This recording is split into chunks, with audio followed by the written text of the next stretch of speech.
A simple proposition is put forward. It requires a majority to vote it in. Political tactics take the simple and turn it into a monstrous complexity. This is a deliberate ploy to obfuscate the simplicity and to instill fear.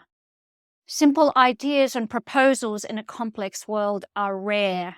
We, the people, have become so distrustful of our institutions and the people who lead them, for right reasons.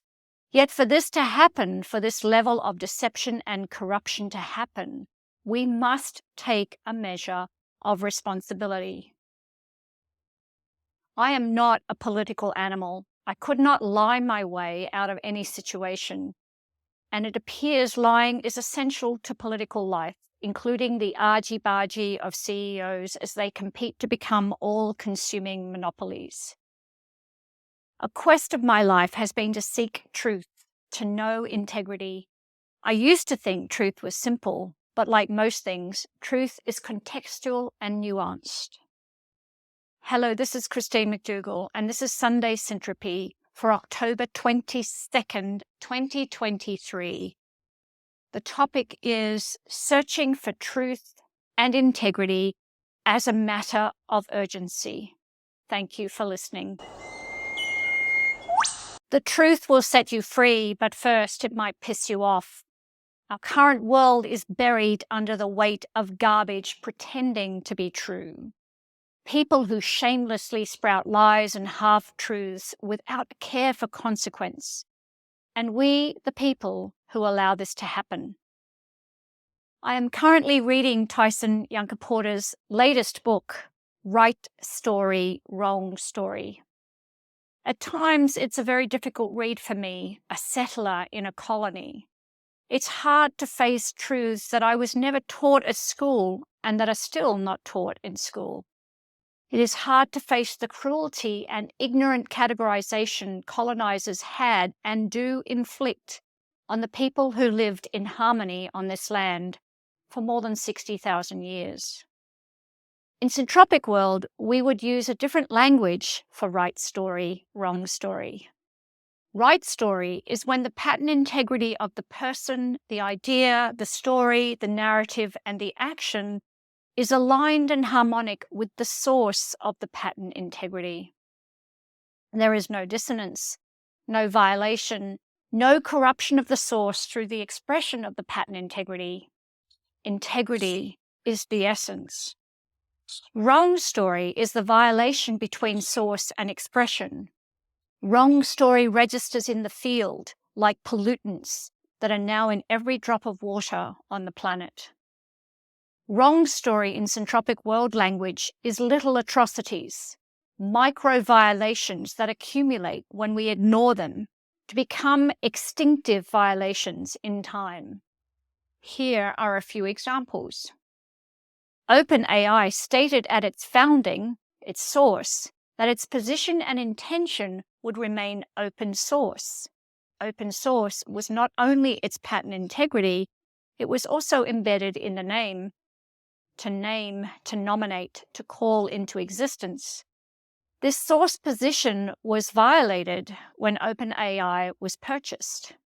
OpenAI is clearly no longer open source. Another example, if Christine says she will commit to doing something with you and she doesn't keep her commitment or inform you of the changed circumstance, this is a violation of Christine's pattern integrity through a conscious act of commitment. We might consider it a little atrocity. It gets trickier because when I make a commitment, I am now in relationship. If I violate a commitment with you and you do not hold me to account, we are both out of integrity and in wrong story. If Christine says to herself that she will commit to doing something and she fails in her commitment to self, this also violates her pattern integrity. She might instead have said to herself, I would like to do this, but the truth is I will not. This second statement is coherent and aligned.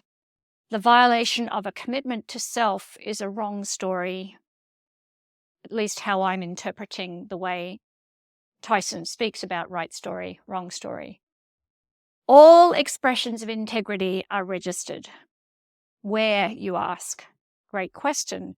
In the field, the space between relationships, the trans-contextual space, that same field from which we pull a word when we're searching for it. Just as all expressions of integrity violations are registered in the same field.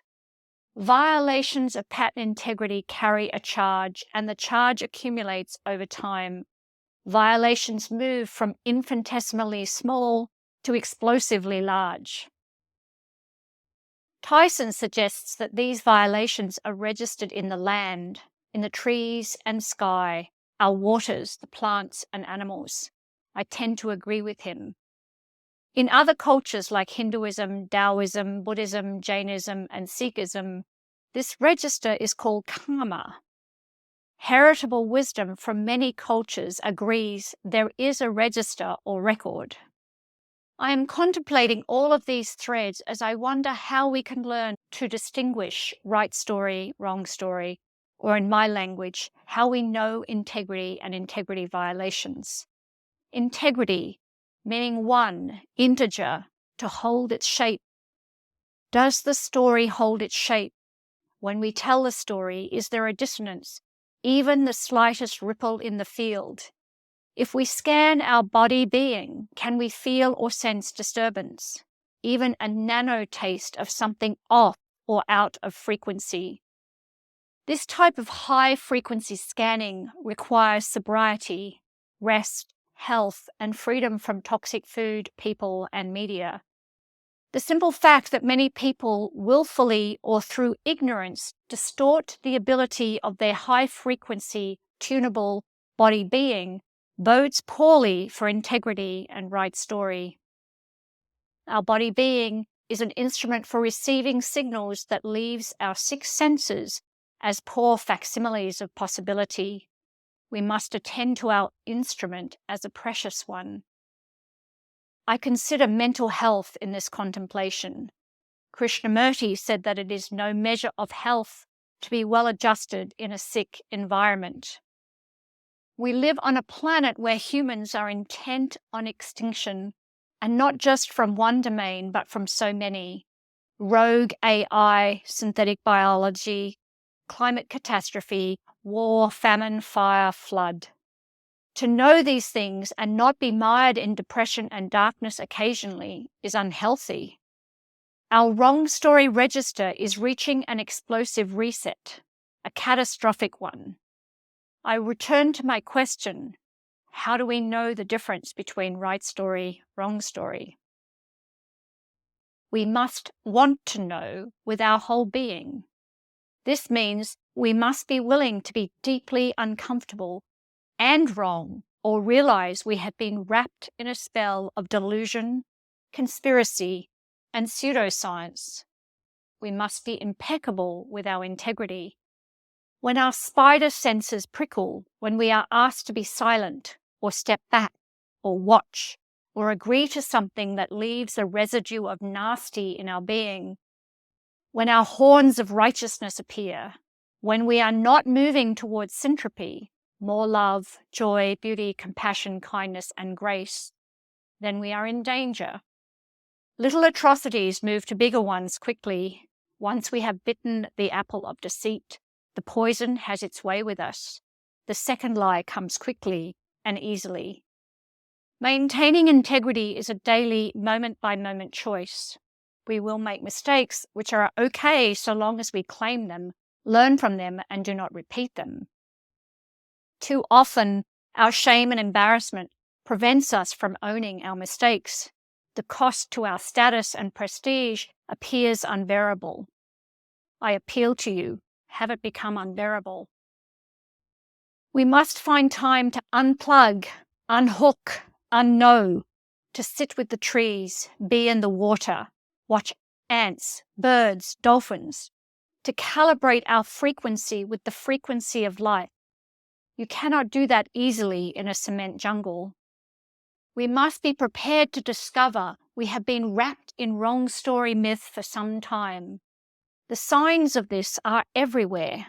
Nasty on nasty, hate on hate, negative on negative, blame on blame, obfuscation, deception, an intractable position on things, the immovable block, refusal to consider, to be with the stars.